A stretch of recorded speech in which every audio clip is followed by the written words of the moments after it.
मेरे प्यारे दोस्तों, प्यारे जीव हंसों, परमात्मा की प्यारी आत्माओं, आज मैं जो आपके सामने टॉपिक क्लियर करने जा रहा हूँ वो कबीर साहब का शब्द है जो गुरु ग्रंथ साहब पेज नंबर 343 में साफ तौर से लिखा गया है, जिसको आप कोई एप्लीकेशन गुरु ग्रंथ साहब के नाम पे डाउनलोड करके देख सकते हो, या फिर मैं फ़ोटो भी शेयर कर रहा हूँ, आप उसमें भी पढ़ सकते हो, या आप गूगल में भी सर्च कर सकते हो।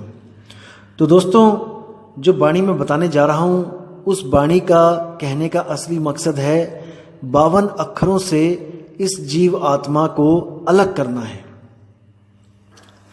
52 अक्षरों को पैदा करने वाली ये आत्मा, ये जीवात्मा उसमें ही उलझ गई है और उसके द्वारा ही मुक्ति की आस लगा के बैठी है। इसलिए कबीर साहब को ये शब्द बोलना पड़ा। आपने इसको ध्यान से विवेक लगा के समझना है दोस्तों। तो क्या कहती है वाणी?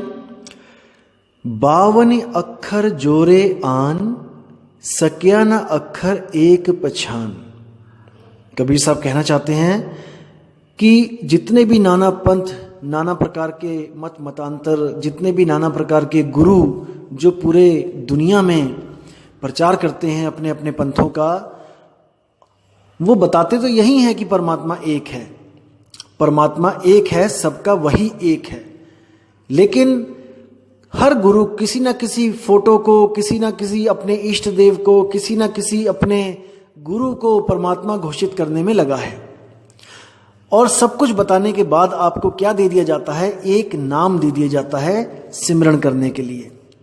क्योंकि ऐसा कोई गुरु नहीं है जो आपको बिना नाम सिमरण करवाए, जो आपको अपना शिष्य बनाए। कोई ना कोई नाम वो आपको देगा ही देगा, चाहे कोई ज्ञान दे, चाहे कोई नाम दे। मतलब कि आपकी बुद्धि को अपनी बुद्धि के लेवल में पहुंचाने के लिए वो एक ऐसी चीज देता है जिसको हम नामदान कहते हैं। चाहे वो कोई वस्तु दिखा दे, जैसे कई संत क्या करते हैं, जो आपको नामदान के नाम पे आपको एक वस्तु दिखा देते हैं और कहते हैं कि देखो, हमने कोई नाम नहीं दिया, कोई हमने शब्द नहीं दिया, हमने तो सीधे परमात्मा ही दे दिया। क्या होता है वो जाल? वो है ब्रह्म का जाल, निराकार का जाल। वो संत आपको दोनों हाथ ऐसे आमने सामने करके दोनों हाथों के बीच में एक निराकार तत्व को लखा देते हैं, जो आकाश तत्व होता है असल में। जो आपके दोनों हाथों के बीच में जो गैप है, वो गैप दिखा के पूछते हैं, कहते हैं कि इन दोनों हाथों के बीच में आपको कुछ दिख रहा है? तो जीव कहता है नहीं। तो वो कहते हैं जो चीज नहीं दिख रही है, वैक्यूम, वही परमात्मा है। वही परमात्मा है जिसको कोई काट नहीं सकता, कोई जला नहीं सकता, कोई बुझा नहीं सकता, कोई इसको खंडित नहीं कर सकता। ये एक रस एक सार है, ये हर जगह है। ऐसा नहीं है कि ये दिल्ली में नहीं है, कि ये पंजाब में है, कि ये अमेरिका में नहीं है, ये इटली में है। ये हर जगह व्याप्त है। सारा ब्रह्मांड इसी तत्व के अंदर है, जो आंखों से दिखता नहीं है, केवल गुरु के द्वारा दिखाई देता है। दोस्तों, इसी ब्रह्म को कबीर साहब ने बोला है कि प्रथमे भूला ब्रह्म अखंडित, झाई आपन मानी। कबीर साहब ने ब्रह्म ज्ञान को कभी सत्य ज्ञान नहीं बोला। और आजकल के जो स्वयंभू मनमुखी जो आत्मज्ञानी बने हुए हैं कई, जो आपको ज्ञान भी समझाने लगे हैं, वो क्या बोलते हैं कि आत्मा कण कण में है, आत्मा पहाड़ में भी है, आत्मा पत्थरों में भी है। अब आप इनके बुद्धि के लेवल को परख सकते हो कि ये कितनी बुद्धि है इनके पास, कितने ज्ञानी हैं ये, जो पत्थर में भी आत्मा का वास बताते हैं। और कबीर साहब ने क्या बोला? पाथर पूजे हरि मिले तुम्हें पूजू पहाड़। उस पत्थर में वो जड़ है, उसमें आत्मा का वास नहीं है। आप जड़ नहीं हो, आप में आत्मा का वास है। आप चेतन हो। आप इतने चेतन हो कि आपका जो जड़ शरीर है वो भी चेतन लग रहा है, दिख रहा है, चल रहा है, खा रहा है, पी रहा है। तो उस चेतन सत्ता की वजह से आपका जड़ शरीर जो चल रहा है, खा रहा है, पी रहा है, वो अस्तित्व में है, क्योंकि आप में आत्मा है। जिस दिन वो आत्मा आपसे जुदा हो जाएगी, आपके शरीर से, वो शरीर भी उस पत्थर के समान हो जाएगा जो पत्थर आप सड़कों पे पड़ा देखते हो, निर्जीव। इसीलिए कोई किसी की मौत पे भी जाता है शोक मनाने, तो वो ये नहीं कहता उसका नाम लेके कि मैं फलाने के घर जा रहा हूं, मैं फलाने के पास जा रहा हूं। वो कहता है मैं मिट्टी में जा रहा हूं, मैं मिट्टी पे जा रहा हूं, किसी की मिट्टी हो गई है, मतलब चेतन आत्मा जड़ शरीर को छोड़ चुकी है, अब उसमें आत्मा नहीं है। ये आत्मज्ञानी क्या किसी मुर्दे के घर जाके कह सकते हैं कि आपके इस मुर्दे में, इस लाश में आत्मा है? आप इनकी बुद्धि का लेवल देखिए कि ये किस लेवल की बातें करते हैं। ये असल में ब्रह्म को आत्मा समझ बैठे हैं, दिक्कत यहां पे है। ये ब्रह्म ज्ञान को आत्म ज्ञान समझ बैठे हैं। यहां पर इनकी बुद्धि काम करना बंद कर देती है, क्योंकि 12वीं का बच्चा कभी भी बीएससी वालों को नहीं पढ़ा सकता। 12वीं का बच्चा 10वीं वाले को पढ़ा सकता है, 12वीं वालों को भी पढ़ा सकता है। अगर वो 12वीं क्लास में अच्छे से पढ़े तो वो अपने साथियों की भी मदद कर सकता है सवालों के जवाब देने में, लेकिन वो बीएससी के बच्चे की कोई मदद नहीं कर सकता, और ना ही बीएससी के बच्चों के ज्ञान के लेवल को वो समझ सकता है। लेकिन वो ये समझ के बैठा है कि जो उस ज्ञान उसे हो गया वो किसी को नहीं हो सकता। इस भ्रम में वो अपना जन्म तो बर्बाद कर ही लेता है, और जो उसके साथ जुड़ते हैं उनको भी वो 84 के चक्कर में भेज देता है। तो दोस्तों, ब्रह्म क्या है और आत्मा क्या है, इसका खुलासा मैं आपको अगली ऑडियो में करूंगा। लेकिन आज की जो ऑडियो है वो है शब्द के ऊपर, कि कबीर साहब किन शब्दों की बात कर रहे हैं। तो वाणी कहती है, 52 आखर जोरे आन, सक्या न आखर एक पहचान, सत का शब्द कबीरा कहे। अब बात कर रहे हैं साहिब सत्य के शब्द की। अब देखो यहाँ पे दो चीजें हैं, एक है सत्य और एक है शब्द, सत्य का शब्द। अब सत्य भी एक शब्द है। कई लोग सतनाम सतनाम सतनाम जपते हैं, कई लोग सत साहिब करते हैं, लेकिन साहिब कह रहे हैं ये सत्य जो शब्द मैंने बोला है, सत्य, ये असल शब्द नहीं है, ये तो उसकी तरफ इशारा है कि वो शब्द सत्य है, लेकिन असल में वो सत्य बोलने वाले शब्द से भी अलग है। वो क्या है? सत्य का शब्द कबीरा कहे, पंडित होई सु उन पै रहे। यानी कि जो पंडित होगा, जब वो इस शब्द की अनुभूति करेगा, जिस शब्द की मैं बात कर रहा हूं, तो वो अनपय यानी कि निडर हो जाएगा, उसको किसी बात का डर नहीं रहेगा। सबसे बड़ा डर दोस्तों मौत का है। जब इस जीव को पता लग जाता है और आत्म अनुभूति हो जाती है कि मैं तो अमर हूं, तो उसके दिल से ये डर खत्म हो जाता है। इसको ध्यान से समझ लो, ध्यान से दिमाग में बैठा लो कि वो शब्द प्राप्त होते ही जीव निडर हो जाता है, उसे किसी बात का डर नहीं रहता। इसका मतलब ये नहीं कि वो ट्रेन के आगे खड़ा हो जाएगा जाके, इसका मतलब ये है कि उसको मरने की विधि पता लग जाती है कि जब मेरे प्राण निकलेंगे तो मैंने क्या तरीका आजमाना है, क्या दाव खेलना है।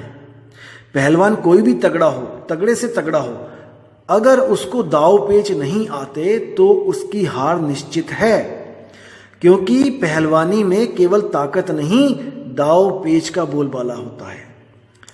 इसीलिए गुरु के पास जाके दाव पेच सीखे जाते हैं। तगड़ा तो वो वैसे भी होता है, जो भी शीशे सीखने आता है तगड़ा तो वो है ही, लेकिन फिर भी वो गुरु धारण करता है कि मुझे गुरुजी दाव पेच सिखाओ कुश्ती के। वही दाव पेच काम आते हैं।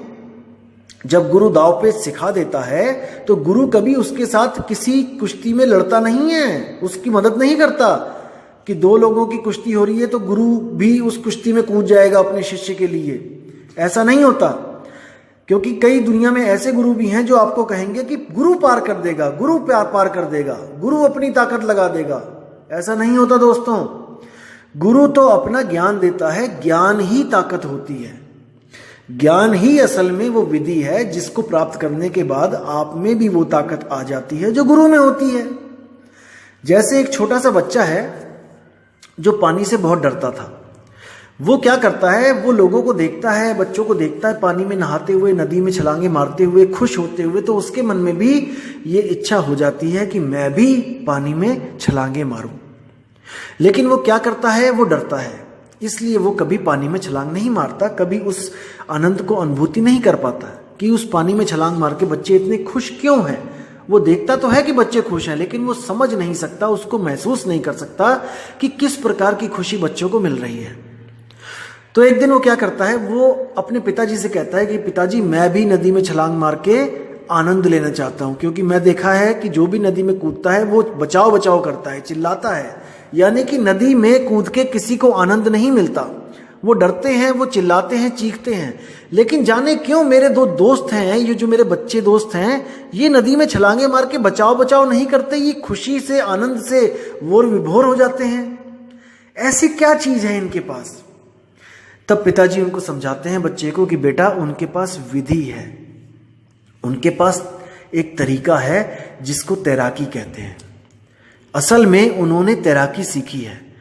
तो बच्चा कहता है कि मुझे भी तैराकी सीखनी है, उसके लिए मुझे क्या करना पड़ेगा। तो पिताजी कहते हैं तुम्हें एक गुरु धारण करना पड़ेगा जो तुम्हें तैराकी सिखाएगा। तो बच्चा कहता है क्या उसके बाद मैं भी छलांगे मार सकता हूं नदी में। तो पिताजी कहते हैं बिल्कुल। तो बच्चा गुरुजी के पास जाता है और वो उस स्कूल में एडमिशन ले लेता है। तो गुरु बच्चे को तैरना सिखाते हैं पानी में, पहले स्विमिंग पूल में सिखाते हैं, और बच्चा शुरू में डरता है, लेकिन एक दिन डरता है, 2 दिन डरता है, हाथ पैर मारता है, तीसरे दिन चौथे दिन करते करते वो 1 हफ्ते में इस लायक हो जाता है कि वो अपना वजन पानी पे बैलेंस कर सके, अपने आप को पानी की सतह पे रोक सके। इसी तरह सीखते सीखते जब गुरु देखता है कि ये स्विमिंग पूल में अच्छी तरह तैर सकता है तो उसको अगले दिन नदी में लेके जाता है। बच्चा डरता है क्योंकि नदी में कूदते हुए उसको थोड़ा सा झिझक महसूस होती है, क्योंकि आज तक कूदा नहीं होता है। लेकिन जैसे ही वो नदी में जाता है तो उसको क्या महसूस होता है कि अरे यहां पर भी बिल्कुल वैसे ही तैरना है जैसे स्विमिंग पूल में तैरता था, यानी कि यहां के पानी और वहां के पानी में कोई भेद नहीं है, और गहराई से मुझे कोई मतलब नहीं है क्योंकि मैंने तो ऊपर तैरना है, गहराई में तो जाना ही नहीं है। इस तरह गुरु उसको रोज नदी में ले जाता था और रोज तैरना सिखाता था और नदी पार करवाता था। एक दिन गुरु नहीं आए और लड़का नदी पे इंतजार कर रहा था कि गुरुजी आएंगे। तो उसने क्या विचार किया कि गुरुजी नहीं आए, कोई बात नहीं, मैं स्वयं से आज तैर लेता हूं, और वो तैर के नदी पार कर गया। दोस्तों ध्यान देने वाली बात यह है यहां पर कि वो गुरु के साथ तो तैरता ही था, अब वो गुरु के बिना भी तैर सकता था। इस बात को समझना है दोस्तों कि मैं क्या कहना चाह रहा हूं, मेरे भाव क्या हैं। मेरे कहने का यह मतलब है कि गुरु कोई देह नहीं है, कि आपका गुरु आपके साथ नहीं है तो आप पार नहीं कर पाओगे। गुरु शब्द है, गुरु ज्ञान है। जो ज्ञान उस गुरु ने अपने शिष्य को दिया था वो गुरु उस कला के रूप में उसके अंग संग है। अगर वो लड़का उस कला को उस वक्त यूज ना करे जब वो पानी में है तो वो 100% डूब जाएगा। आप विचार करके देखिए दोस्तों मैं क्या कह रहा हूं। वो 100% डूब जाएगा क्योंकि उसने गुरु के ज्ञान को त्याग दिया है। भले ही गुरु उसके पास नहीं है, लेकिन अगर उस गुरु का ज्ञान उस शिष्य के पास है तो उसको कोई भी डुबा नहीं सकता। चाहे वो समुद्र में ही छलांग क्यों ना मार दे, चाहे 5 किलोमीटर गहराई क्यों ना हो, लेकिन समुद्र भी उसको डुबा नहीं सकता, क्योंकि गुरु उस शिष्य के अंग संग है ज्ञान के रूप में, शब्द के रूप में। इसीलिए साहिब कह रहे हैं पंडित होए सो अनपय रहे। अगर कोई पंडित होगा, पंडित मतलब कोई ब्राह्मण नहीं, पंडित का मतलब जो ज्ञानवंत होगा, जो ज्ञानी होगा, जो ज्ञान को समझेगा, जो महसूस करेगा उस आत्म तत्व को, वो हमेशा के लिए अनभय यानी निर्भय हो जाएगा। अब आगे कहते हैं पंडित लोग है कऊ व्यवहार। अब देखो दोबारा पंडित आ गया। अब यहां पे 2 बार पंडित यूज हुआ है इस शब्द में। ये जो दूसरा वाला पंडित जो अक्षर आया है, ये आया है उन पंडितों के लिए, उन गुरुओं के लिए, उन ज्ञानियों के लिए जो अक्षरों को जोड़कर नामदान की बख्शिश करते हैं।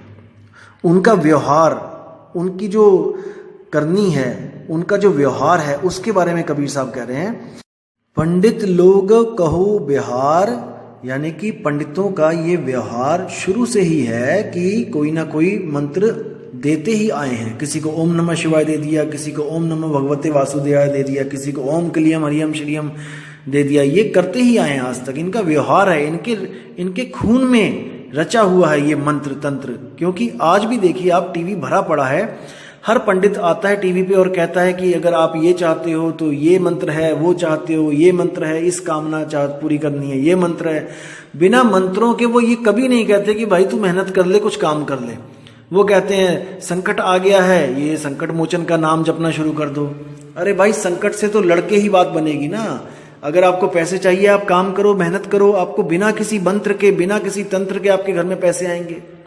लेकिन आपके जो कर्म है उससे आपके जो फल मिलेंगे उसके हिसाब से आपको पैसा मिलना है कि नहीं मिलना है, ये आपके कर्मों के ऊपर डिपेंड करता है। फिर तो आप चाहे मेहनत भी करो तब भी नुकसान होगा, चाहे मंत्र जपो तब भी नुकसान होगा। तो अब अगली लाइन में क्या बोल रहे हैं कबीर साहब कि पंडित लोगे कहो व्यवहार, ज्ञानवंत को तत्व विचार। अब इन दोनों लाइनों में हमने डिफरेंस देखना है कि एक ज्ञानवंत और एक पंडित में क्या फर्क होता है। जो पंडित बोला है कबीर साहब ने, वो बोला है 52 अक्षर की पूजा करने वालों को। जैसे कोई भी नाम जपता है, कोई भी गुरु, कोई भी पंडित, एक तो वो हो गया पंडित जो उनके व्यवहार में ही वो नाम जपने की आदत है, और दूसरा है ज्ञानवंत। ज्ञानवंत होता है विवेकी पुरुष, वो कभी भी नामों के चक्कर में नहीं पड़ता, वो तत्व विचार, वो उस नाम के तत्व पर विचार करता है कि जो बात चल रही है, जो भगवानों के नाम मुझे दे रहे हैं, आखिर में वो है क्या चीज, क्योंकि कुछ तो होगा। जैसे माना आपने बोला कि पानी, आपने बोल तो दिया पानी, लेकिन वो पानी कुछ है, तो कोई तत्व है ना जो पानी है जिसका नाम।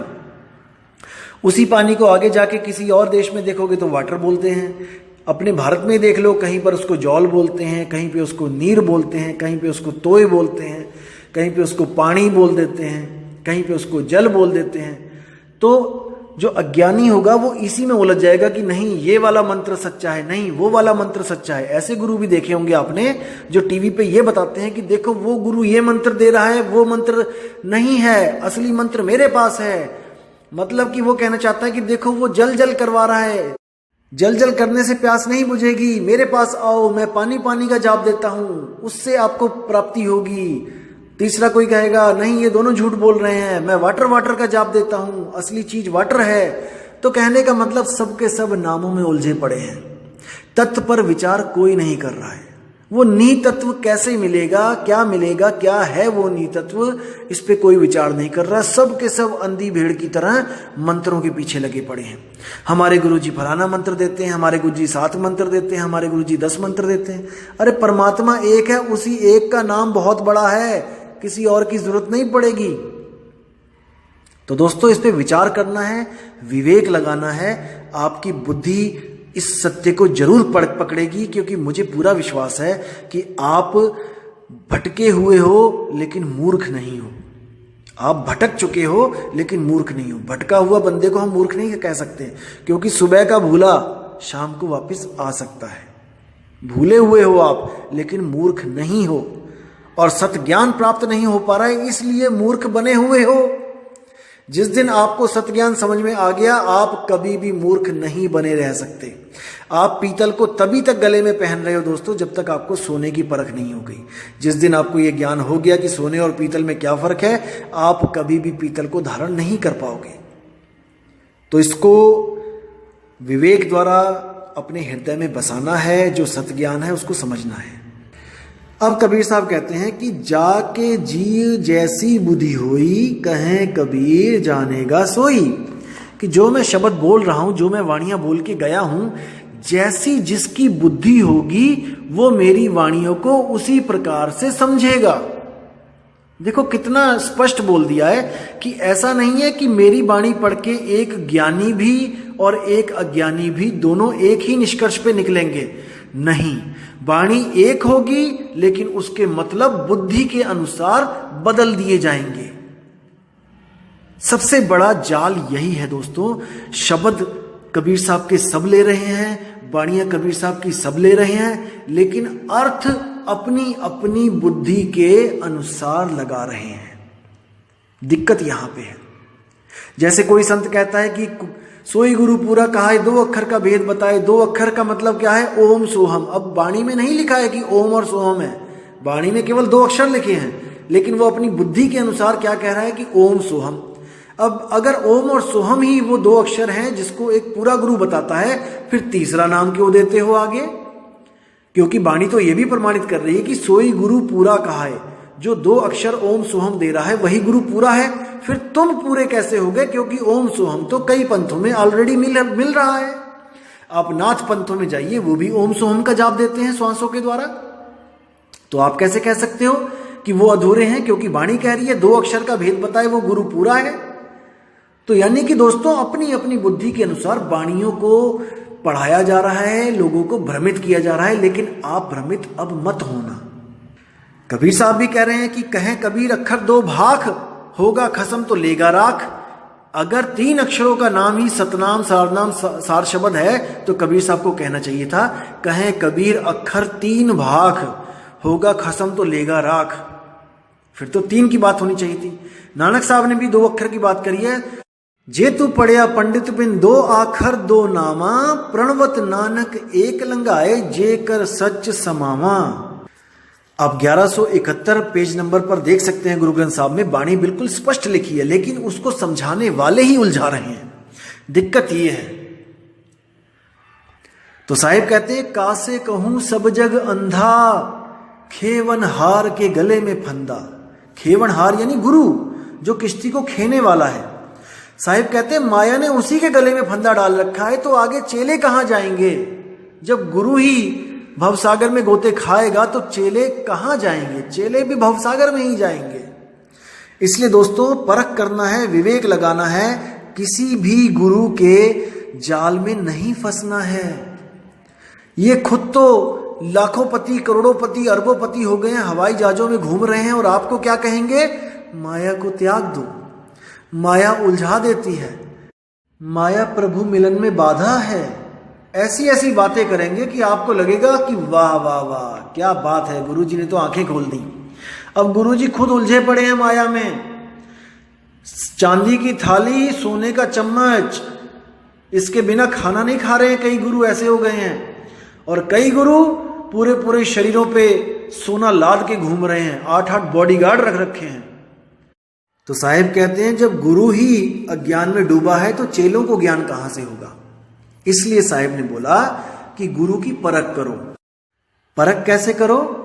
वाणी बोलते हैं साहिब, गिर ही होके कथे ज्ञान, अमली होके धरे ध्यान, साधु होके कूटे भग, और कहें कबीर ये तीनों ठग। सबसे पहली पहचान क्या करनी होती है गुरु की? सबसे पहले देखो कि कहीं वो भोग विलास में लिप्त तो नहीं है, कहीं वो बीवी बच्चों के साथ तो नहीं रह रहा है, क्योंकि रोगी दूसरे रोगी का रोग नहीं काट सकता। इसलिए सबसे पहले शब्द को परखो कि गुरु के पास शब्द है कि नहीं है, उस पंथ के पास शब्द है कि नहीं है। उसके बाद जाके गुरु पे विचार करो कि कहीं गुरु भोगी तो नहीं है, कहीं गुरु ग्रस्त तो नहीं है। उसके बाद देखो कि गुरु कहीं नशा तो नहीं कर रहा है, कोई चिलम, कोई सुल्फा, गांजा ये तो यूज नहीं कर रहा है भजन करने के लिए, ध्यान में जाने के लिए। फिर देखो कि उसमें कहीं अहंकार तो नहीं है। वो देखो कि कहाँ बैठ के खाना खा रहा है।